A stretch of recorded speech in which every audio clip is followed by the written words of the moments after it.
नमस्कार दोस्तों, हरे कृष्णा। पौष मास की शुक्ल पक्ष की एकादशी, जिसे पुत्रदा एकादशी कहते हैं, धार्मिक मान्यताओं के अनुसार जो दंपत्ति संतान प्राप्ति की इच्छा रखते हैं या फिर अपनी संतान के अच्छे भविष्य की कामना करते हैं, उन्हें पुत्रदा एकादशी का व्रत अवश्य धारण करना चाहिए।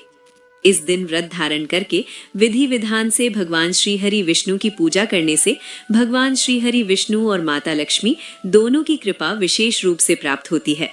लेकिन इस बार पुत्रदा एकादशी व्रत को लेकर सबके मन में बहुत सारे डाउट हैं। कब करें पुत्रदा एकादशी का व्रत, 30 दिसंबर को या फिर 31 दिसंबर को? तो आज की वीडियो में आपसे शेयर करने वाली हूँ कि कब है एकादशी का व्रत और पौष पुत्रदा एकादशी व्रत के नियम क्या होते हैं, पूजा विधि क्या होती है, किस प्रकार से भगवान श्री हरि विष्णु की आराधना करें जिससे कि संतान प्राप्ति की कामना पूर्ण हो, और किस प्रकार से भगवान श्री हरि विष्णु की पूजा करें कि संतान को उनके जीवन में सफलता की प्राप्ति हो, संतान को दीर्घायु की प्राप्ति हो, अच्छे स्वास्थ्य की प्राप्ति हो और माता पिता को संतान से सुख की प्राप्ति हो। इसके लिए आज विशेष क्या करना चाहिए, तो संपूर्ण जानकारी आपको आज की वीडियो में शेयर करूंगी। आज की वीडियो पूरा जरूर देखिएगा, अच्छी लगे तो लाइक भी जरूर कीजिएगा और साथ ही हमारे इस चैनल को सब्सक्राइब जरूर कीजिएगा। बात करते हैं सबसे पहले कि एकादशी की तिथि कब प्रारंभ हो रही है और कब समाप्त हो रही है और व्रत हमें किस दिन धारण करना है। देखिए, पौष मास के शुक्ल पक्ष की एकादशी तिथि का प्रारंभ हो रहा है 30 दिसंबर 2025 को सुबह 7:50 पर और पौष पुत्रदा एकादशी की तिथि का समापन होगा 31 दिसंबर को सुबह 5 बजे। ऐसे में व्रत कब धारण करें? देखिए, पौष पुत्रदा एकादशी की तिथि जो पूरे दिन और रात्रि की आपको प्राप्त हो रही है वो है 30 दिसंबर को। लेकिन 30 दिसंबर को जो एकादशी तिथि है ये सूर्योदय के बाद प्रारंभ हो रही है। 7:50 पर एकादशी तिथि प्रारंभ हो रही है और तब तक दशमी है। 31 दिसंबर 2025 को एकादशी तिथि सुबह 5 बजे समाप्त हो जा रही है। मतलब सूर्योदय से पहले एकादशी तिथि समाप्त हो जाएगी और इसीलिए भक्तों के मन में संशय है कि 31 दिसंबर को अगर हम व्रत करते हैं तो पूरे दिन तो द्वादशी है, सूर्योदय से पहले ही एकादशी समाप्त हो जाएगी, तो फिर व्रत हम 30 दिसंबर को क्यों ना करें। देखिए, जो 30 दिसंबर को एकादशी आपको प्राप्त हो रही है वो दशमी युक्त एकादशी है। मतलब सुबह 7:50 तक दशमी है और दशमी युक्त एकादशी किसी को भी नहीं करनी चाहिए। तो ऐसे में 31 दिसंबर 2025 को पुत्रदा एकादशी का व्रत हमें धारण करना है। ठीक है, सबके लिए बता रही हूँ, आप चाहे गृहस्थ में हो, वैष्णव में हो, 30 दिसंबर को एकादशी का व्रत किसी को भी नहीं करना है। पौष पुत्रदा एकादशी का व्रत हमें धारण करना है 31 दिसंबर 2025 को। अब जैसे कई भक्तों के प्रश्न आते हैं कि क्या हम दोनों दिन की एकादशी कर सकते हैं, मतलब 30 को भी कर लें, 31 को भी कर लें? नहीं, ऐसा करने की कोई जरूरत नहीं है। मतलब दशमी में आप जब व्रत का संकल्प लेंगे 30 दिसंबर को, तो आप दशमी युक्त एकादशी का ही व्रत कर रहे हैं। चाहे फिर दोनों दिन करते हैं तो भी आपने संकल्प तो 30 दिसंबर को ही लिया। एक ही दिन की एकादशी कीजिए, 31 दिसंबर को ही एकादशी का व्रत करना है। नियम पूर्वक एकादशी का व्रत करने से ही उस व्रत का संपूर्ण फल हमें प्राप्त होता है। तो 31 दिसंबर को द्वादशी युक्त एकादशी है और कुर्म द्वादशी है, जो कि बहुत अधिक श्रेष्ठ मानी गई है और हजारों एकादशी व्रत का फल प्राप्त हो जाता है इस एकादशी का व्रत धारण करने से। तो 31 दिसंबर को ही व्रत करना है। बार बार इसलिए कह रही हूँ ताकि आप लोग जो मेरे दर्शक हैं वो इस बात पर ध्यान दें। तो एकादशी व्रत 31 दिसंबर 2025 को है, दिन है बुधवार का, और 30 दिसंबर को दशमी तिथि के नियम का पालन आपको करना है।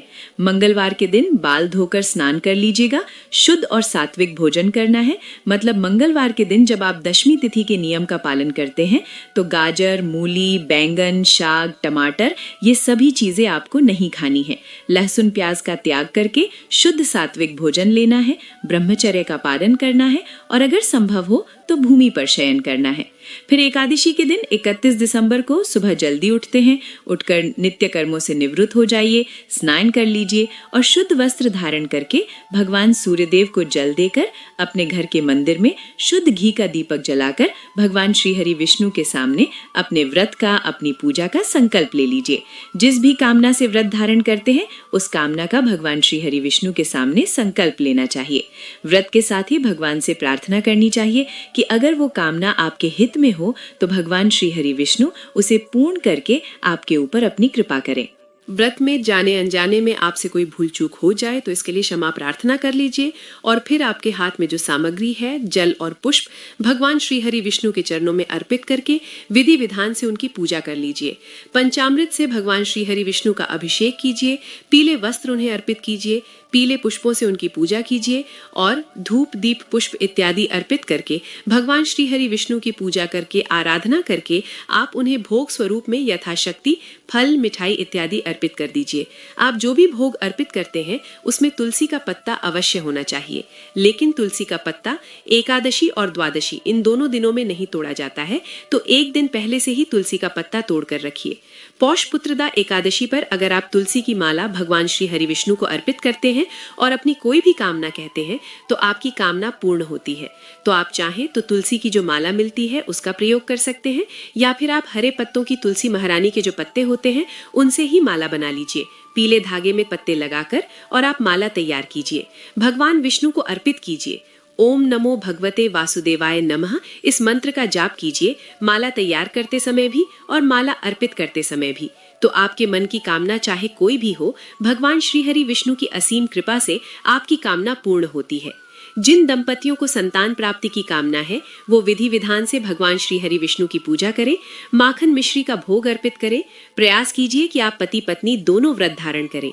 मान लीजिए किसी कारणवश व्रत नहीं भी कर पाते हैं तो भी आपको विधि विधान से भगवान श्री हरि विष्णु की पूजा करना है, सात्विक भोजन करना है, लहसुन प्याज इत्यादि का त्याग कर दीजिए और पति पत्नी दोनों भगवान श्री हरि विष्णु के बाल स्वरूप जो कि लड्डू गोपाल जी हैं उनकी आराधना कीजिए। माखन मिश्री का भोग अर्पित कीजिए, केले का भोग अर्पित कीजिए, भगवान श्री कृष्ण की आरती कीजिए और इसके बाद वहीं बैठकर संतान गोपाल मंत्र का या फिर संतान गोपाल स्तोत्र का पाठ कीजिए। संतान गोपाल मंत्र है ओम देवकी सुत गोविंद वासुदेव जगत पते देहे में तनयम कृष्णम तमहम शरणम गति। इस मंत्र का कम से कम 11 माला जप कीजिए, पति पत्नी दोनों मिलकर, इससे ज्यादा भी कर सकते हैं। और आज से ही प्रारंभ करके प्रतिदिन कम से कम 5 माला जप कीजिए। भगवान से प्रार्थना कीजिए तो निश्चित ही भगवान श्री कृष्ण की कृपा से आपको स्वस्थ और दीर्घायु संतान की प्राप्ति होती है और मनचाही संतति की कामना भी पूर्ण होती है इस उपाय को करने से। और जो दंपत्ति अपनी संतान की सफलता की कामना करते हैं, दीर्घायु की कामना करते हैं, चाहते हैं कि उनके बच्चे आज्ञाकारी बने, उन्हें आज विशेष रूप से अपने साथ भगवान श्री हरि विष्णु की पूजा में अपने बच्चों को भी शामिल करना है। रात्रि जागरण करते समय बच्चों से भी कहिए थोड़ी देर तक जागरण करें और अपने साथ भजन कीर्तन करवाइए। हरे कृष्ण कृष्ण कृष्ण हरे हरे, हरे राम राम राम हरे हरे। ये कीर्तन आपके घर में कम से कम 1 घंटा जरूर हो। बच्चों के साथ बैठकर आप लोग कीर्तन कीजिए, निश्चित ही आपके बच्चे आज्ञाकारी भी बनेंगे और भगवान श्री कृष्ण की कृपा से उन्हें उनके कार्यों में, उनके जीवन में या फिर शिक्षा में सफलता की भी प्राप्ति होगी। तो ये उपाय आप सभी कर सकते हैं। रात्रि जागरण तो हमें करना ही होता है, एकादशी की रात्रि में परिवार सहित जागरण करते हैं तो और भी अच्छी बात होगी। वैसे भी वर्ष की अंतिम एकादशी है तो परिवार सहित भगवान श्री कृष्ण की आराधना कीजिए और उनसे प्रार्थना कीजिए कि आने वाला वर्ष सुखमय हो, मंगलमय हो। अब जानते हैं कि एकादशी व्रत के पारण करने का शुभ मुहूर्त क्या है। देखिए, एकादशी का व्रत हम धारण कर रहे हैं 31 दिसंबर को और एकादशी व्रत का पारण करेंगे 1 जनवरी 2025 को। द्वादशी तिथि का प्रारंभ हो रहा है 31 दिसंबर को सुबह 5 बजे और द्वादशी तिथि का समापन 1 जनवरी को रात्रि में 1:47 पर। तो एकादशी व्रत के पारण का शुभ मुहूर्त है 1 जनवरी 2025 को सुबह 7:14 से सुबह 9:18 तक। इस शुभ मुहूर्त में व्रत का पारण अवश्य कर लीजिएगा, क्योंकि अगर हम शुभ मुहूर्त में व्रत का पारण नहीं करते हैं तो एकादशी व्रत का संपूर्ण फल हमें प्राप्त नहीं होता। और 31 दिसंबर को सर्वार्थ सिद्धि योग है, त्रिपुष्कर योग है, तो बहुत ही शुभ योग है। तो दोस्तों, उम्मीद है जानकारी आपको बेहद पसंद आई होगी।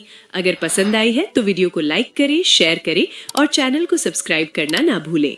राधे राधे, हरे कृष्णा।